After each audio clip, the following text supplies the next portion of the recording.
సరే, అందుచేత వీళ్ళందరూ ఆ పిల్లవాడిని తీసుకొచ్చి అంత పొంగిపోతున్నారు. పొంగిపోయి ఆఖరికి ఆ పిల్లవాడిని తీసుకెళ్ళి ఓ ఉయ్యాల్లో పడుకోబెట్టారు. వాడికి ఒళ్ళంతా సాంబ్రాణి వేసేశారు. వేసేసి ఊపుతున్నారు అందరూ కలిసి. ఓ పట్టానం ఊపుతారా పసిపిల్లలు పుడితే? ఇంతలో ఎవరో అమలకి వస్తుంది. వాడికి నిద్ర పట్టే వాళ్ళకి ఇలా తీసి ఆ వాళ్ళ నాన్న పోలికేనే, ఆ గిరజాల జుత్తు వాడను అంటుంది. అనేటప్పటికీ ఒక ఆవిడ ఉంటుంది, ఏమీ లేదు అంతా మా అమ్మాయి పోలికే అంటుంది. కూతుర్ని వెనకేసుకు రాకో, మా అబ్బాయి పోలికే అని ఒక ఆవిడ అంటుంది. వీళ్ళ అరుపులకి వీళ్ళ నవ్వులకి వాడికి తెలివి వచ్చేస్తుంది. వాడు మళ్ళీ ఇలా పత్తికాయలా గుడ్లిప్పుతాడు. పడుకోనివ్వండమ్మా అంటుంది ఆ తల్లి వచ్చి. పాపం ఆవిడ ప్రేమ. మళ్ళీ ఆ ఉయ్యాల ఊపుతుంటారు.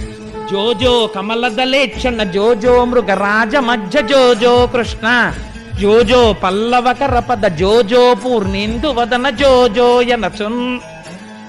ఆ పిల్లవాడిని ఉయ్యాల లూపుతున్నారట. జోజో కమలదలేక్షణ తామర పువ్వు